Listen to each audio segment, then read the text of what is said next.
Hello बच्चों, ये अपन JEE main 22 Jain का जेई मेन का फर्स्ट पेपर डिस्कस करते हैं। फर्स्ट शिफ्ट का पेपर। कौन सा शिफ्ट है? First shift. देखते हैं किस तरह से क्वेश्चंस आए हैं एंड देन इसका डिस्कशन करते हैं। तो सबसे पहले क्वेश्चन क्या है? Number of unpaired electron in low spin octahedral complex formed by. Low spin का मतलब क्या है? पेयरिंग हो। लो स्पिन का मीन क्या है? What is mean of low spin? Low spin means pairing हो इलेक्ट्रॉन की, है ना। पेयरिंग हो तब अपन को देखना है कि इनमें इलेक्ट्रॉनिक कॉन्फिगरेशन क्या होगा। जैसे Mn+3 है, क्या दिया है अपन को? Mn+3। Mn+3 Mn+3 में अगर अपन बात करें तो इसका इलेक्ट्रॉनिक कॉन्फिगरेशन क्या होगा? इसमें इलेक्ट्रॉन होगा 3d4। क्या होगा? 3d4। 3d4 होगा तो इसमें अगर अपन बात करें Mn+3 में, तो Mn+3 में एनपेड इलेक्ट्रॉन क्या हो जाएगा? T2g में कितने इलेक्ट्रॉन होंगे? 2 1 1। और Eg में तो कुछ होगा नहीं क्योंकि पेयरिंग तो ऐसे कुछ ज्यादा होगी नहीं। ऑब्वियसली दो वैकेंट ऑर्बिटल अपन को ऑलरेडी मिल गया है ना। ऑक्टाहेड्रल में क्या होगा? D2sp3 हाइब्रिडाइजेशन होगा ना, तो इंटरनल 2d खाली होगी ना। टोटल 5d होते हैं तो 3 यहाँ पे इलेक्ट्रॉन है, 2 खाली है, तो 2 अनपेड इलेक्ट्रॉन हो जाएंगे। जिससे Cr+3 है। Cr+3 में अगर हम बात करें, T2g में 3 डब्बे होते हैं, 3 इलेक्ट्रॉन यहाँ आ गए। Eg में कोई इलेक्ट्रॉन है नहीं तो अनपेड इलेक्ट्रॉन 3 हो गए। Fe+3 में अगर हम बात करें इलेक्ट्रॉनिक कॉन्फिगरेशन ये हो जाएगा, तो अनपेड इलेक्ट्रॉन क्या होगा? 1। एंड CO+3 में इलेक्ट्रॉन क्या होगा? 3d6। तो पेयरिंग 6 के 6 इलेक्ट्रॉन किस में आ जाएंगे? 3 ऑर्बिटल होंगे किसके? T2g। इसमें खत्म। कोई अनपेड इलेक्ट्रॉन नहीं होगा तो 0 होगा। तो अपने पास सबसे ज्यादा अनपेड इलेक्ट्रॉन किसके पास होगा? अगर यहां से चेक करें तो किस में होगा? Cr+3 में। किस में बताओ? Cr+3 में। और Cr+3 वाला एग्जाम्पल क्या दिया है, मतलब ऑप्शन ये दिया अपन को। करेक्ट ऑप्शन क्या हो जाएगा? 1। राइट। अब अपन बात करते हैं नेक्स्ट क्वेश्चन पे, सेकंड क्वेश्चन पे। सेकंड क्वेश्चन क्या है? 4 electron from 4 electron from second period boron to oxygen can have following I1 value. I दे रखी है, value of I1 of nitrogen is. Boron to oxygen दे रखा है ना, तो अपन को पता है बोरोन टू ऑक्सीजन इनका जो IP का वैल्यू होता है, तो सबसे ज्यादा किसका होगा बताओ? नाइट्रोजन का। क्यों? इसका हाफ इलेक्ट्रॉनिक कॉन्फिगरेशन है और इसका P4 है ना। एटॉमिक नंबर ऑक्सीजन का ज्यादा ज्यादा होना चाहिए था, बट नाइट्रोजन का बिकॉज हाफ फील्ड। कार्बन का कम है बिकॉज P2, और बोरोन का कम होना ही है P1। लेफ्ट से राइट जाने में बढ़ता है और हाफ फील्ड होता है तो उसका एक जंप लग जाता है ना, तो एन ऑक्सीजन से ज्यादा हो जाएगा। तो यहाँ पे बोले वैल्यू ऑफ एन का वैल्यू क्या हो जाएगा? सबसे हाईएस्ट वैल्यू, और वो क्या है बताओ? 1420। तो करेक्ट ऑप्शन ही हो जाएगा। नेक्स्ट क्वेश्चन की हम बात करें, an element of P block form है species of type EH4+, which when passed through a basic solution of K2 national reagent हो गया ना, K2 मतलब K2HgI4 है ना, फॉर्म है ब्राउन PPT, है ना। तो बताना है कि क्या होगा ये। तो ब्राउन PPT किसके साथ बनेगी इसके बारे में बात करते हैं।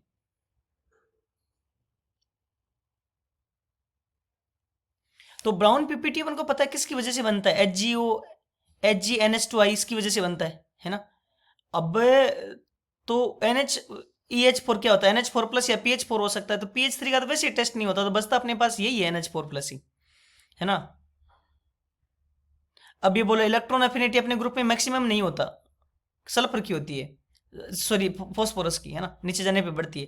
EH3 फॉस्फाइड नहीं, क्या होगा? अमोनिया होगा ना। तो ये करेक्ट ऑप्शन क्या हो जाएगा? सेकंड। ब्राउन PPT इसकी बनेगी HgO HgNH2I। Next question solve करते हैं। क्वेश्चन नंबर 4 है, match the following and choose the correct option. ये अपन को दिया है कि इसमें बताना फेलिंग सॉल्यूशन। ये क्या होता है बताओ? टोलेंस रिएजेंट होता है ना, ठीक है। ये क्या होता है? क्लेमेंसन रिडक्शन, है ना। वुल्फ नाचते नाचते कुछ कर गए, ये फेलिंग सॉल्यूशन हो गया। Sorry, Wolff Wolff Kishner solution हो गया। और ये क्या होता है? फेलिंग सॉल्यूशन, है ना। CuSO4 एंड OH- बेस हो तो, है ना। नेक्स्ट क्वेश्चन को सोल्व करने की ट्राई करते हैं। Fifth question, an element X of P block form hydride HX which has longest bond length than element X will have shortest covalent radius। तो इसमें अगर फिफ्थ में बात करें,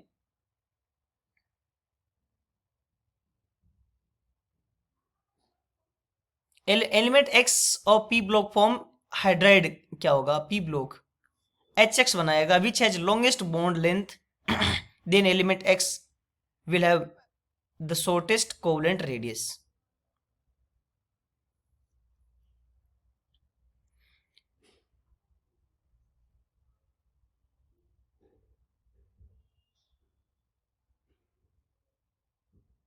तो लॉन्गेस्ट नहीं, शॉर्टेस्ट कोवलेंट रेडियस कैसे हो जाएगी? जैसे अगर बात लॉन्गेस्ट बनाएगा तो लॉन्गेस्ट किसके साथ बनेगा?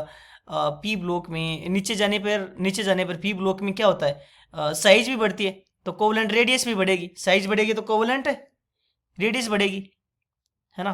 और रेडियस बढ़ेगी तो लेंथ लेंथ भी बढ़ेगी। तो इन्होंने बोला शॉर्टेस्ट दे दिया, तो ये सही नहीं है। फिर है an element E of 15 group form hydride EH3 which has list BP boiling point, the maximum covalency of E is 4।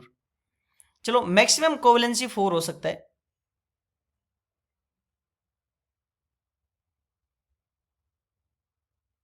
ठीक है।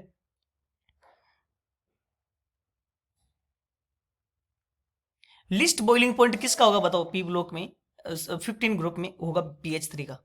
किसका होगा? PH3 का। PH3 का बॉइलिंग पॉइंट क्या होगा? लिस्ट। और मैक्सिमम कोवलेंसी कितनी होगी? 4 नहीं, कितनी होगी बताओ? 5, है ना? तो ये दोनों स्टेटमेंट क्या हो गए? इनकरेक्ट। नेक्स्ट क्वेश्चन पे चलते हैं। Two element of P block can form following halide this and this. दो दे रखें, मतलब 3 3 और 3 can act as Lewis acid while YF3 can act as Lewis base, then hydride of X and Y in EX3 XF3 and YF3 is respectively। इसको अपन को solve करना है। तो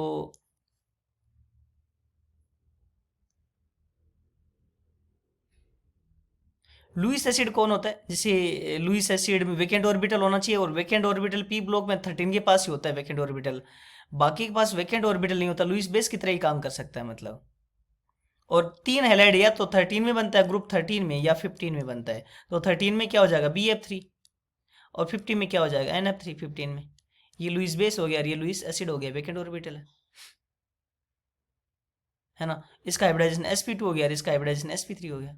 करेक्ट ऑप्शन क्या हो जाएगा? ये। नेक्स्ट क्वेश्चन पे चलते हैं। An element M does not involve H2 gas on treatment with the dilute HCl, है ना? डाइल्यूट HCl के साथ रिएक्ट नहीं करता है। और MSO4 on treatment with excess KCN form a compound P compound with the amount of MS formed in mole when H2S gas is passed through compound P is the amount of MS form। कितना बनेगा उसके बारे में बात कर रहे हैं। तो कॉपर होता है, डाइल्यूट HCl के साथ रिएक्शन नहीं करता है, KCN के साथ COSO4 को रिएक्शन करते हैं, तो ये क्या बनता है? एक कॉम्प्लेक्स बनता है, परफेक्ट होता है, मतलब H2S के साथ ये रिएक्ट नहीं करेगा। COS नहीं बनाता, CDS होता तो बना लेता है ना, तो CD होता तो ये बना लेता है, ये नहीं बनाएगा।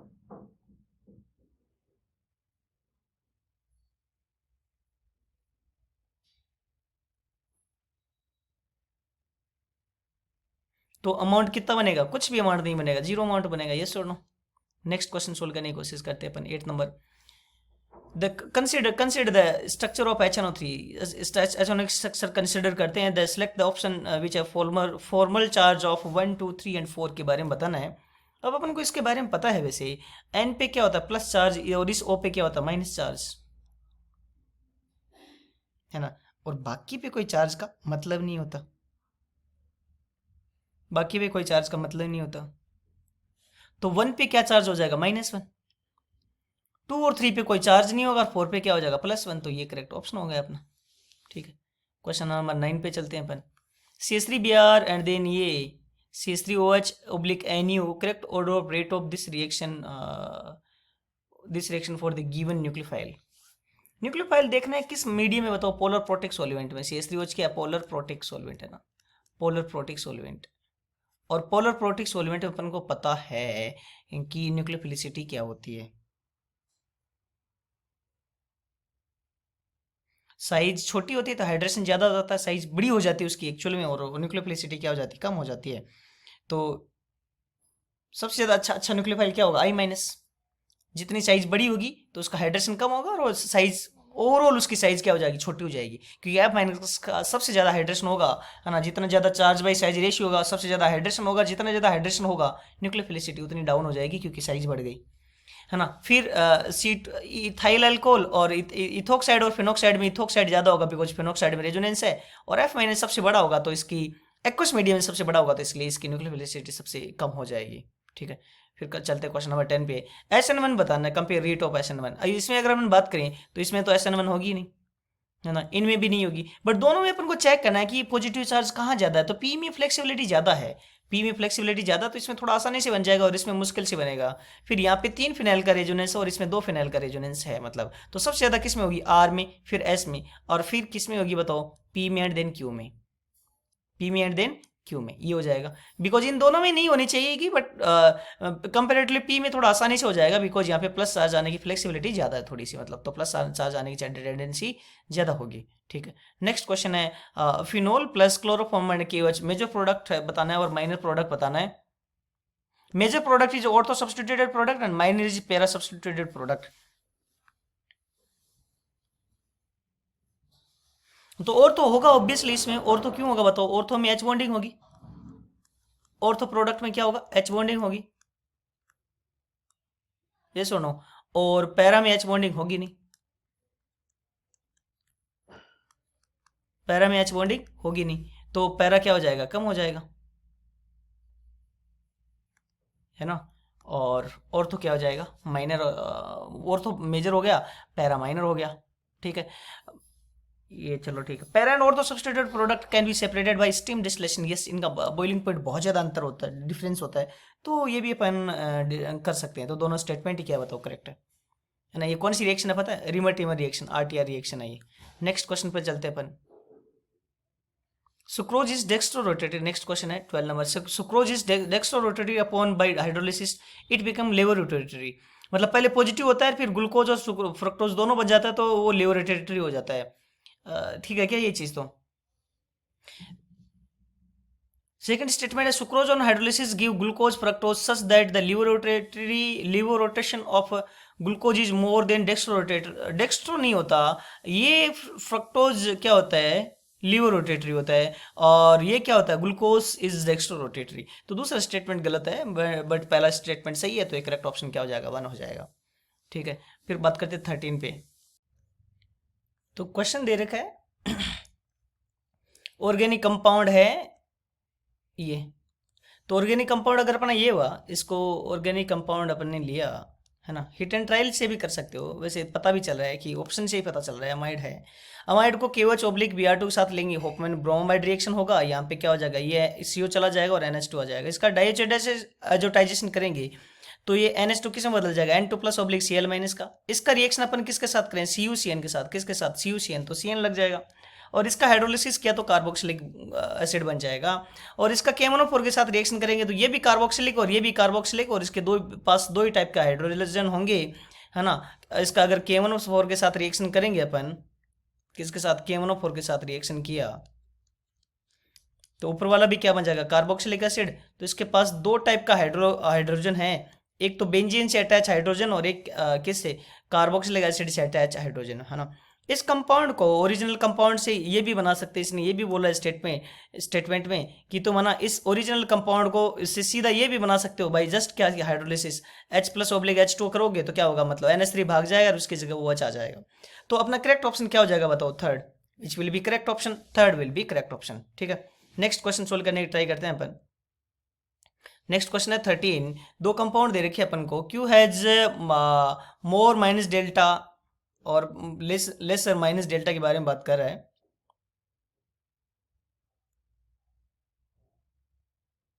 तो इसको सोल्व करने की ट्राई करते हैं अपन।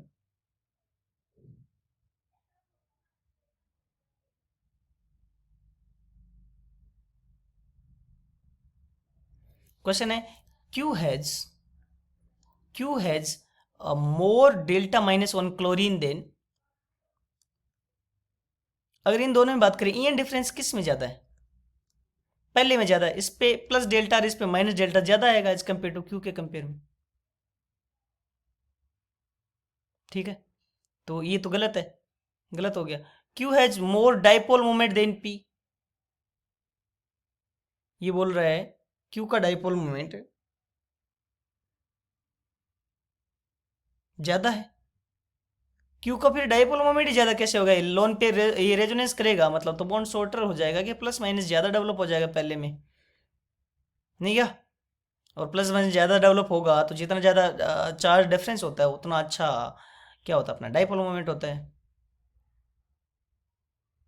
फिर है in Q C C L bond has double bond character. Yes, C में C C L bond bond में डबल बॉन्ड करेक्टर है।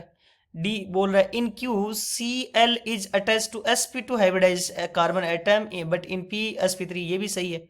In Q C C L bond length is more, नहीं ये ज़्यादा थोड़ी होगी, लेसर होगी ना रेजोनेंस की वजह से, तो करेक्ट ऑप्शन क्या हो जाएगा अपने पास? सेकंड हो जाएगा, ठीक है।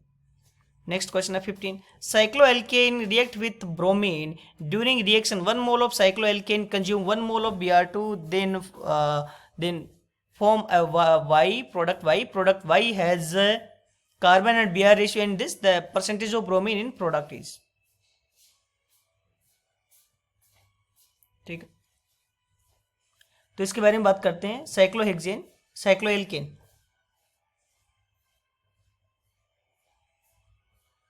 तो साइक्लोएल्केन के बारे में अगर बात करें,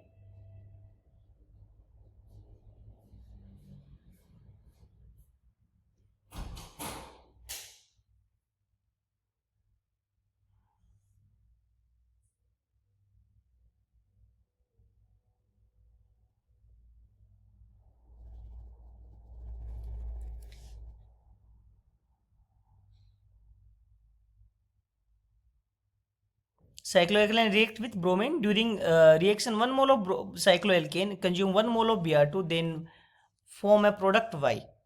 Product Y बना रहा है। Product Y has C and Br in ratio this. The percentage of bromine in product is.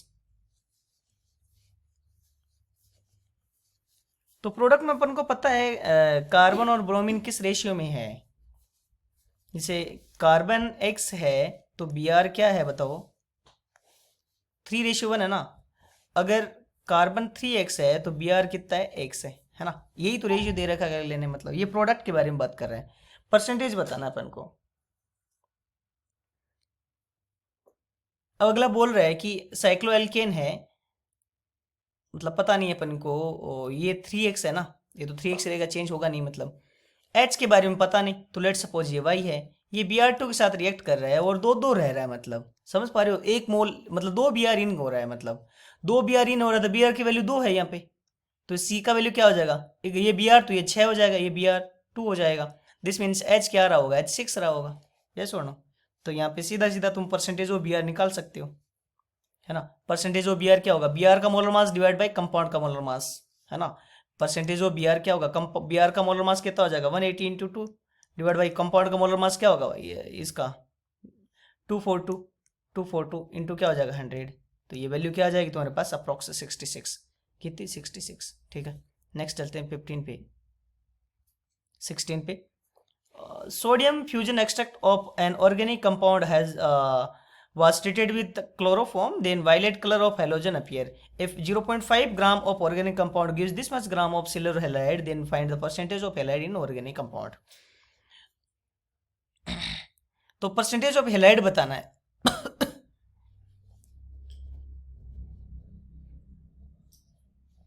Violet colour आ रहा है मतलब आयोडीन होता है क्या?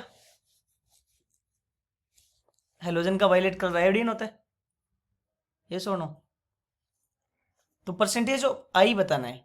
परसेंटेज ऑफ अपन को क्या बताना है? Percentage of I.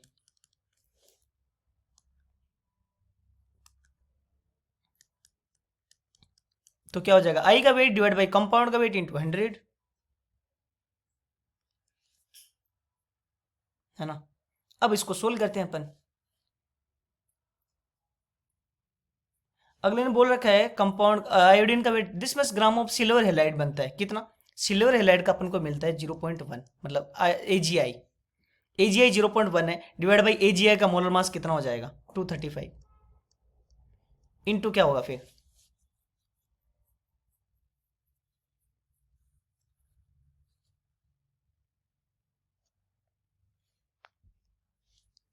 Into iodine का मोल निकाल रहे हैं ना, तो AgI में जितना AgI का मोल होगा उतना ही मोल I का होगा, तो I का मोल ये हो गया, इंटू किससे मल्टीप्लाई करेंगे फिर बताओ?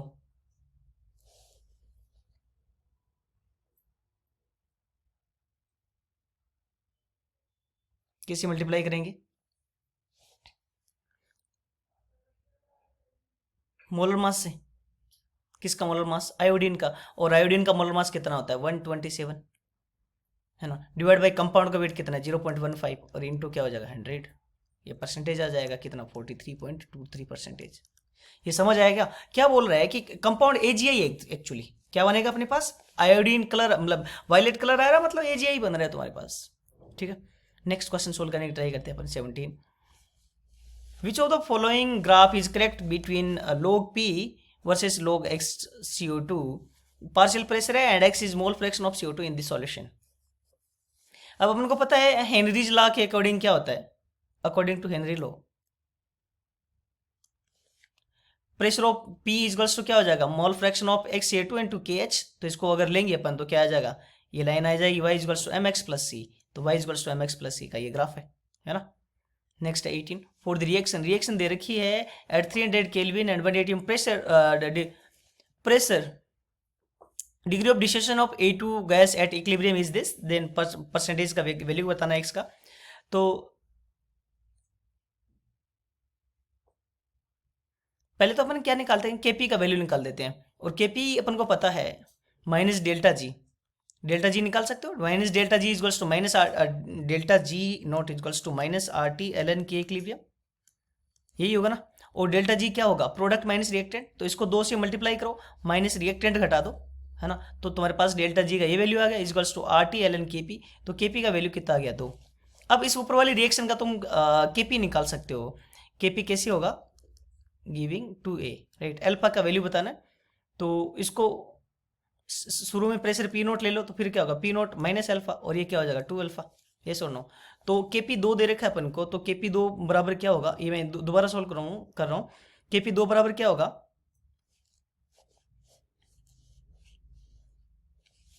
प्रेशर मोल की फॉर्म में ले लेते हैं ना, एक मिनट।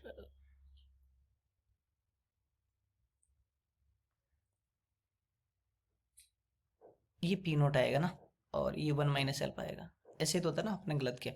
तो अपन क्या हो जाएगा? ये प्रोडक्ट का pressure divide by reactant P note और 1 माइनस अल्फा। तो ये तुम्हारे पास ये वैल्यू आ जाएगी, इसको सोल्व करोगे तो अल्फा की वैल्यू ये आएगी। यस और नो?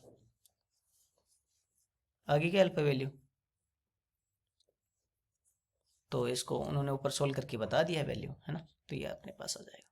फिर है नेक्स्ट क्वेश्चन पे चलते हैं। Next 19, KH for ideal gas solution does not depend, ideal dilute solution does not change with varying the concentration of solute. Concentration में डिपेंड नहीं करता, टेम्परेचर वगैरह पे डिपेंड करता है, सोल्यूट वगैरह पे चेंज करता है। डाइल्यूट के लिए ना एक कांस्टेंट होता है, टेम्परेचर का फंक्शन होता है, और गैस की नेचर का फंक्शन होता है ना। KH for solution having same gas solute is independent of nature of solvent. ये KH एक्चुअली सोलवेंट पे डिपेंड करता है, सोलवेंट की प्रॉपर्टी होती है। किसकी प्रॉपर्टी होती है बताओ? सोलवेंट की। अलग अलग सोलवेंट में KH अलग अलग डिजोल्व होगा, और गैस का भी, गैस के नेचर पे भी ये डिपेंड करेगा, मतलब दोनों पे डिपेंड करेगा। तो दूसरा स्टेटमेंट गलत है, पहला सही है, तो करेक्ट ऑप्शन क्या हो जाएगा? 2। फिर 20 नंबर क्वेश्चन सोल्व करते हैं। 20 नंबर क्वेश्चन सोल्व क्या कर रहा है? The 3 experiment are running in separate vessels following first order kinetics उन्होंने दिया है। तो करेक्ट ऑर्डर ऑफ रेट बताना है, मतलब अब उनको पता है rate is directly proportional to concentration की, कंसंट्रेशन ऑफ रिएक्टेंट इसमें बात करते हैं अपन। फर्स्ट ऑर्डर काइनेटिक्स है, तो कंसंट्रेशन का डायरेक्टली प्रोपोर्शनल हो जाएगी। तो कंसंट्रेशन निकाल सकते हो, पहले में 10 ml है, फिर दूसरे में 10 मोलर है, पहले और दूसरे में मोलरिटी बराबर है ना। तीसरे में अगर बात करें 100 ml H2 डाल दिया तो मोलरिटी कम हो जाएगी ना, कंसंट्रेशन कम होगी, रेट कम हो जाएगी। ये सुनो, तो ए और बी का बराबर होगा, सी का कम हो जाएगा। 20 नंबर क्वेश्चन सोल्व करते हैं। For an ideal gas volume is made 8 time and temperature is decrease 4 time and heat exchange process is 0, select the correct option. Ideal gas है ना, वॉल्यूम वेट टाइम हो गया, हीट एक्सचेंज कितना है, 0 है। तो प्रोसेस कौन सा हो गया बताओ, ये प्रोसेस क्या हो गया, एडियाबेटिक क्या, हीट एक्सचेंज 0 है। और आइडियल गैस है तो अपन क्या लगा सकते हैं, पीवी की पावर गामा, और टीवी में क्या हो जाएगा, वो टीवी की power gamma minus one equals to constant हो जाएगा। इन दोनों का अगर तुम लगाओगे कांस्टेंट तो तुम बता सकते हो कि गामा की वैल्यू क्या है ना। इसको तुम सोल्व करोगे, है ना, ये वाला लगाते हैं ना, आइडियल गैस है, रिवर्सिबल प्रोसेस है, तभी आइडियल गैस रिवर्सिबल प्रोसेस है एंड एडियाबेटिक है, तो तुम ये थ्योरम लगा सकते हो। तो यहाँ से तुम्हारे पास गामा की वैल्यू आ जाएगी। ऑल्दो इनको थोड़ा हिंट देना चाहिए रिवर्सिबल के लिए, तो बट ये मेमोरी वैसे थोड़ा बहुत प्लस माइनस रहता है। नेक्स्ट है E cell for following reaction is X, find X. E cell दे रखा है और एक्स का वैल्यू बताना है कि क्या होगा, ई सेल बताना है अपन को। तो ई सेल निकाल सकते हो, प्रोडक्ट माइनस रिएक्टेंट, यहाँ पे वैल्यू करके ई सेल निकाला। अब नॉन इक्वेशन लिखो तो ई सेल इजगल से क्या होगा, E naught cell minus 0.06 L N, और लोग क्यों हो जाएगा, तो ई सेल इजगल से क्या हो जाएगा, ई नॉट सेल ये है अपने पास, ये वैल्यू रख दी, एन का वैल्यू 6 है, इसमें इलेक्ट्रॉन निकाल सकते हो कहाँ से कहाँ जा रहे हैं मतलब, है ना। एस एन में एस एन की ऑक्सीडेशन स्टेट में चेंज का क्या होगा, जैसे यहाँ पे बिस्मिथ +3 से कितने में जा रहा है, 0 में 2 बिस्मिथ है, तो कितने इलेक्ट्रॉन का लेना देना होगा, 6, तो एन का वैल्यू 6 आ गया, है ना। और क्यू का वैल्यू क्या दे रखा है, 10⁶, तो यहाँ से ई सेल आ जाएगा तुम्हारे पास, ये वैल्यू क्या आ गई, 4। नेक्स्ट क्वेश्चन पे चलते हैं। नेक्स्ट क्वेश्चन है find temperature in kelvin at which rate constant are equal for the following reaction. दोनों को तुम बराबर करोगे, इन दोनों को बराबर करोगे तो टेम्परेचर की तुम्हारे पास ये वैल्यू आ जाएगी, है ना। एक बार वीडियो पॉज करके भी देख लेना, जस्ट सॉल्यूशन है, दोनों के का वैल्यू बराबर करना है बस, है ना। फिर 24 क्वेश्चन में बात करते हैं। 24 क्वेश्चन में रिवर्सिबल आइसोथर्मल गैस वगैरह दे रखी है अपन को।